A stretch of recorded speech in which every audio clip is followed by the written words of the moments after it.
Part 2 यहाँ पे देखने वाले हैं। तो चलिए स्टूडेंट शुरू करते हैं। तो हमारा अगला टॉपिक था यहाँ पे चट्टान। एक या उससे अधिक खनिजों से बने संगठित ठोस पदार्थ को हम चट्टान कहते हैं। चट्टानें जो होती हैं कठोर और मृदु भी हो सकती हैं और कह सकते हैं यहाँ पे छिद्रालु और अछिद्रालु तो तथा वजन में भारी एवं हल्की भी हो सकती हैं। विविध प्रक्रिया के कारण भिन्न भिन्न प्रकार की चट्टानों का निर्माण होता है। निर्माण प्रक्रिया के आधार पर चट्टानों को जो है वो 3 भागों में बांटा गया है। इसमें देख सकते हैं यहाँ पे पहला होता है आग्नेय चट्टान, यानी दूसरा होता है परतदार और तीसरा होता है रूपांतरित। आंतरिक और बाह्य यानी आग्नेय को 2 भाग में बांटा गया है, जिसमें आंतरिक और बाह्य। जो बाह्य जो होते हैं वो ज्वालामुखी से बना होता है, आंतरिक मतलब यहाँ पे अंतःस्थ और मध्यस्थ से बनने वाला है। उसके बाद दूसरा यहाँ पे दिया परतदार यानी चट्टान वाले पदार्थ से निर्मित, जिसके होते हैं 3 प्रकार, रेती की चट्टान, मिट्टी की चट्टान अथवा तो कह सकते हैं यहाँ पे कंग लोम्बरीट की चट्टान, जिसे हम गोलासाम भी कहते हैं। उसके बाद नंबर 2 है यहाँ पे दिया रासायनिक पदार्थ से निर्मित चट्टान। तीसरा दिया है परतदार में जैविक पदार्थ यानी चूना, दूसरा कह सकते हैं कार्बन। लास्ट है रूपांतरित चट्टान। तो ये स्थलीय रूपांतरित यानी स्थल बदलने से अथवा तो प्रादेशिक रूपांतरित यहाँ पे, ठीक है, ये दिया हुआ है। देखते हैं आगे। अब स्टूडेंट्स यहाँ पे हम चट्टान के जितने प्रकार दिए हैं सभी के बारे में विस्तृत जानकारी यहाँ पे ग्रहण करेंगे। तो आग्नेय चट्टान, इन चट्टानों के निर्माण में भूगर्भ में रही प्रचंड गर्मी जो होती है उसके जिम्मेदार होती है। आग्नेय यानी कह सकते हैं गर्मी, आग मतलब गर्मी होता है ना, जिसको अगर संधि विच्छेद करोगे तो आप क्या मिलेगा, अग्नि मिलेगा आपको, ठीक है। और भूगर्भ में गर्मी की इस प्रचंड प्रमाण के कारण भूगर्भ हमेशा क्या होता है, दहकता रहता है, यानी जमीन की जो गर्मी होती है उसके कारण, जिससे वहां स्थित सभी पदार्थ के अर्ध द्रव्यों में स्थित मतलब अर्ध द्रव्य स्थिति में होते हैं। उन द्रव्यों को मैग्मा कहा जाता है। यही मैग्मा ठंडा होकर चट्टानों का रूप धारण कर लेता है। ये चट्टान गर्मी के प्रभाव से निर्मित होती हैं, इसलिए इसे आग्नेय अथवा तो आग्नेयकृत चट्टान कहा जाता है। भारत में राजस्थान, मध्य प्रदेश, दक्षिणी प्रायद्वीप में कई स्थलों पर ऐसी चट्टानों का निर्माण हुआ है। आग्नेय चट्टानों सबसे अधिक कठोर होती हैं, जो ग्रेनाइट अंतर्स्त्र प्रकार के चट्टानों का प्रसिद्ध दृष्टांत है। हम पहला टॉपिक का ही देख रहे हैं यहाँ पे, पहला चट्टान का भाग। उसके बाद बेसाल्ट भी इसी प्रकार की चट्टान है, यहाँ पे दिया गया है। नंबर 2 परतदार चट्टान। परतदार चट्टान पानी एवं अन्य बालों के संयुक्त प्रभाव से आग्नेय चट्टानें टूटने लगती हैं।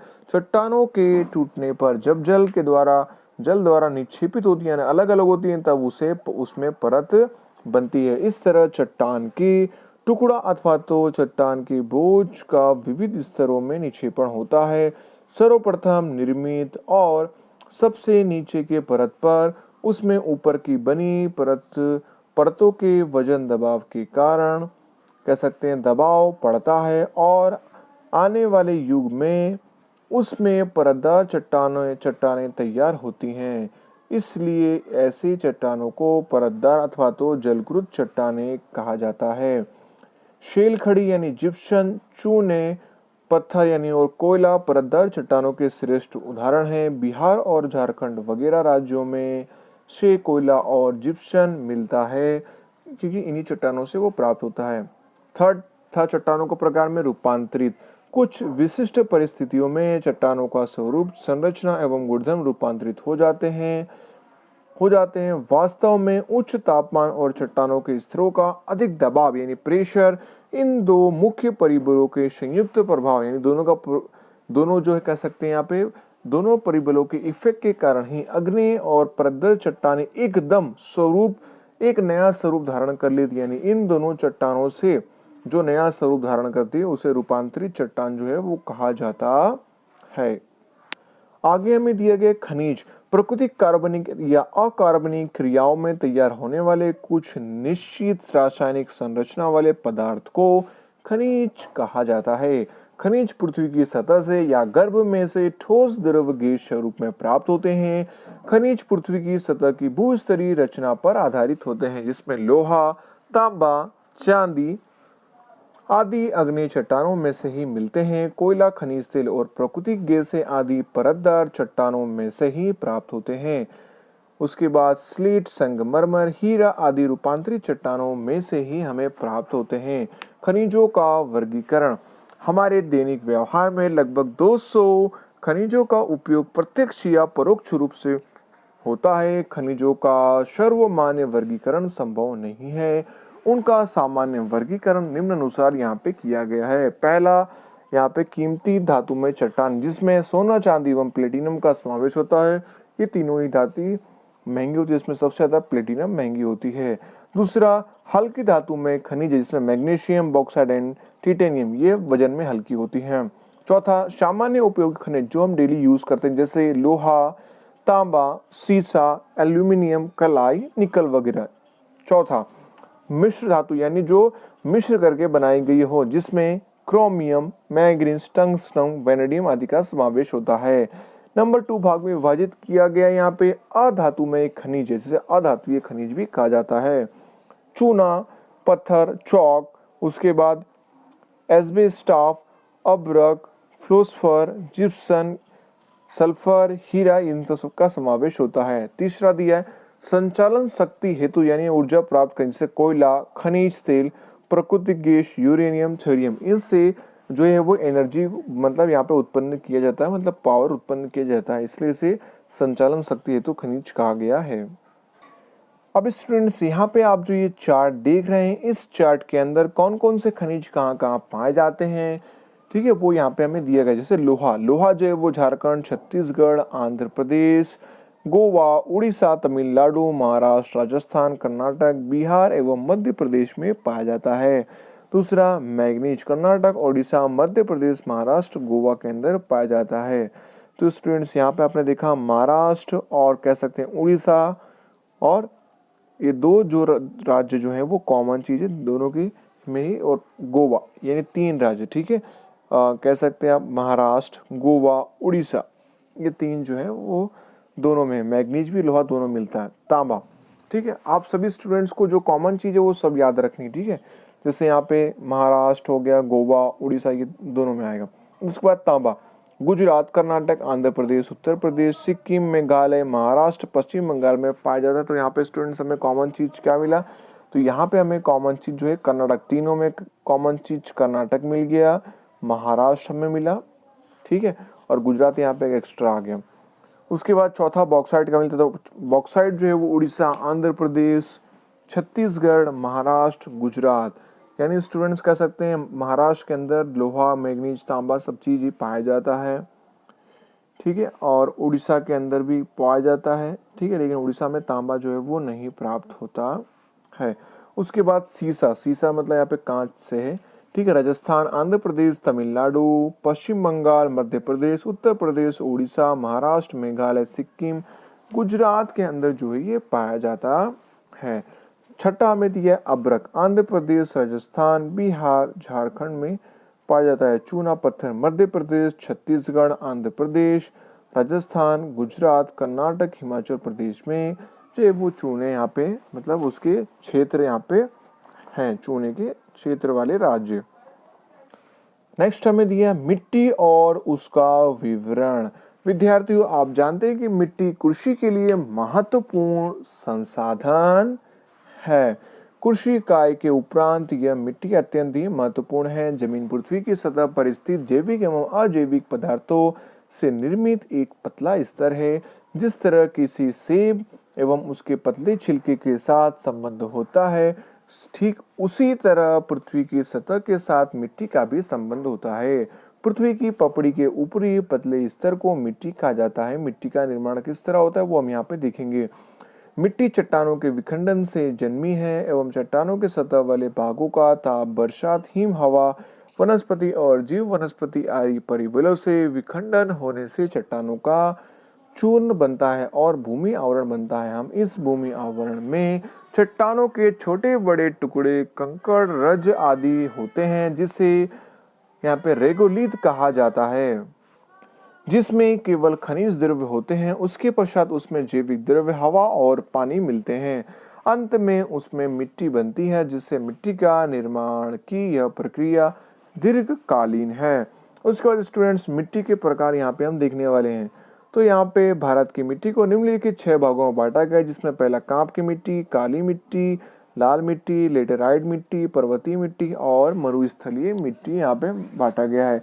अब स्टूडेंट्स आगे यहाँ पे हम मैप देखने वाले हैं, जिसके अंदर स्टूडेंट्स यहाँ पे कौन कौन सी मिट्टी कौन कौन से राज्य में पाई जाती है वो यहाँ पे स्टूडेंट्स हम देखने वाले हैं। तो जैसा कि स्टूडेंट्स आप ये नक्शा देख पा रहे हैं, तो स्टूडेंट्स यहाँ पे कौन कौन सी मिट्टी कौन कौन से राज्य में पाई जाती है बताया गया। जैसे पीली रंग की मिट्टी हुई, इसका मतलब ये कांप की मिट्टी, ठीक है। और हल्की पिंक यहाँ पे हुई तो ये कह सकते हैं काली मिट्टी, रेड हुई तो लाल रंग की मिट्टी, ग्रीन हुई तो लेटेराइट मिट्टी, ठीक है। चॉकलेटी हुई तो पर्वतीय मिट्टी, और अगर कह सकते हैं हमें यहाँ पे ब्लू हुई तो रेगिस्तानी मिट्टी। तो रेगिस्तानी मिट्टी जो है वो राजस्थान में मिलती है। बाकी लाल मिट्टी जो है वो पंजाब, उसके बाद उत्तराखंड, उत्तर प्रदेश, सॉरी उत्तराखंड में नहीं, ठीक है, उत्तराखंड है उसमें नहीं पाई जाएगी। कहाँ देखने मिलेगा आपको? उत्तर प्रदेश, बिहार, ठीक है, पश्चिम बंगाल और राजस्थान के अंदर भी है। गुजरात में भी हमें काली जमीन जो है वो देखने को मिलती है। लाल जमीन तो स्टूडेंट यहाँ पे देख रहे हैं आप, अरुणाचल प्रदेश हो गया, सिक्किम हो गया, मेघालय हो गया, ठीक है, ये सब जगह में। और कुछ पार्ट जो है वो उड़ीसा के अंदर भी यहाँ पे आया हुआ है, ठीक है, तो ये कह सकते हैं। उसके बाद कर्नाटक, तमिलनाडु, आंध्र प्रदेश के अंदर यहाँ पे हैदराबाद में भी देखने को मिल रहा है, और कुछ यहाँ पे महाराष्ट्र में भी है। ओके, लेटेराइट जमीन जहाँ पे देखेंगे तो ये कुछ भाग जो है मध्य प्रदेश के अंदर भी है, ठीक है स्टूडेंट्स, और कुछ भाग पश्चिम बंगाल में भी है, और उसके बाद कुछ यहाँ पे महाराष्ट्र में, कुछ कर्नाटक के अंदर भी यहाँ पे आया हुआ है, ठीक है, यानी केरल के अंदर कह सकते हैं, ठीक है, ये केरल। उसके बाद स्टूडेंट्स यहाँ पे आगे पर्वतीय, ये तो पर्वतीय जो है वो जम्मू कश्मीर और उत्तराखंड के अंदर पर्वतीय जमीन पाया गया। दूसरा अरुणाचल प्रदेश में भी है यहाँ पे, ठीक है। और उसके बाद आगे यहाँ पे दिया है रेगिस्तानी जमीन, तो हमने देखा यहाँ पे सिर्फ राजस्थान में देखने को मिलती है। अब स्टूडेंट्स यहाँ पे हम प्रत्येक जमीन के बारे में विस्तृत जानकारी प्राप्त करने वाले हैं। तो स्टूडेंट्स हर साल बोर्ड में पूछा जाता है मिट्टी के प्रकार बताइए और उसे समझाइए। तो किसी भी 2 या 3 मिट्टी के बारे में पूछ लिया जाता है, साथ ही मिट्टी के प्रकार पूरी लिखनी होती है, 3 मार्क्स का सवाल आता है। तो चलिए शुरू करते हैं। पहला दिया है कांप की मिट्टी। तो कांप की मिट्टी 2 प्रकार की होती है, खादर एवं भांगर। नदियों के निक्षेपण से तैयार होने वाली इस कई कांप की मिट्टी को खादर कहा जाता है। बाढ़ के मैदान से निर्मित यह मिट्टी मुख्यतः नदियों के पास के क्षेत्रों में पाई जाती है। यह अनुपात में रेतीली होती है। पुराने कांप की मिट्टी उन क्षेत्रों में पाई जाती है जहां नदियों के बाढ़ का जल जो होता है वो ऊंचाई के कारण नहीं पहुंच पाता है। इस प्रकार की मिट्टी को बांगर कहते हैं। यह चिकनी और गहरे रंग की होती है। कांप मिट्टी देश के बहुत बड़े क्षेत्र में पाई जाती है। उसके बाद इस मिट्टी को उर्वरक शक्ति, जो इसकी उर्वरा शक्ति अलग अलग स्थलों पर भिन्न भिन्न होती है, परंतु सामान्यतः यह मिट्टी अत्यंत उपजाऊ होती है, जो पंजाब, उत्तर प्रदेश, बिहार, पश्चिम बंगाल के राज्यों में इसी प्रकार की मिट्टी देखने को मिलती है, जो हमने मैप में देखा। नंबर 2 काली मिट्टी दिया गया। यह मिट्टी मुख्य रूप से महाराष्ट्र, यानी पश्चिम बंगाल, मध्य प्रदेश, गुजरात, कर्नाटक, आंध्र प्रदेश, तेलंगाना, तमिलनाडु में पाई जाती है। काली मिट्टी प्रायद्वीपीय पठारी प्रदेश की जो है वो भेंट है। यह मिट्टी चिकनी और नमी संचित करने वाली होती है। लंबे समय तक नमी धारण करने की क्षमता ये रखती है। यह मिट्टी रूपांतरित चट्टानों के द्वारा तैयार हुई है और कपास की फसल के लिए अत्यंत ही अनुकूल है। इसलिए हमारे गुजरात में कपास जो है वो ज्यादा होता है। यह कपास की काली मिट्टी के नाम से भी जानी जाती है। यह मिट्टी रेगड़ नाम से भी पहचानी जाती है। नेक्स्ट हमें दिया हुआ तीसरा पॉइंट यहाँ पे लाल मिट्टी। अग्नि और रूपांतरित चट्टानों वाले क्षेत्र में लाल मिट्टी आई हुई है। लोह तत्व एवं अन्य खनिज तत्वों के कारण यह जमीन का रंग जो है वो लाल दिखाई देता है। यह जमीन अनुपात में छिद्रालु और उपजाऊ होती है। गोवा, तमिलनाडु, कर्नाटक, आंध्र प्रदेश, ओडिशा, झारखंड के कई भागों में लाल मिट्टी दिखाई देती है। नेक्स्ट हमें स्टूडेंट दिया है चौथा पार्ट लेटेराइट मिट्टी। अधिक वर्षा के कारण तीव्र कटाव के परिणाम स्वरूप लेटेराइट मिट्टी जो है वो बनती है। अत्यंत वर्षा के कारण जमीन के ऊपरी स्तर में से पोषण तत्व जो होते हैं वो घुलकर निचले स्तर में उतरते हैं, जिससे जिससे जैविक तत्वों का प्रमाण कम होने से यह मिट्टी कम उर्वरक शक्ति वाली होती है। यहाँ लाल रेती के पत्थरों में लोह एवं एल्यूमिनियम तत्व होते हैं। इन पत्थरों के कटाव से यहाँ की मिट्टी जो होती है वो लाल रंग की होती है। ऐसी मिट्टी दक्कन के पठारी मतलब पहाड़ी प्रदेश में, कर्नाटक, केरल और उड़ीसा, पूर्वोत्तर के कई भागों में पाई जाती है। नंबर 5, पर्वतीय मिट्टी, यानी पर्वत से आने वाली मिट्टी कह सकते हैं पर्वत की मिट्टी। जंगलों के कारण जैविक द्रव्यों का प्रमाण अधिक बढ़ा है, जबकि अलग अलग स्थलों पर भिन्नता भी देखने को मिलती है।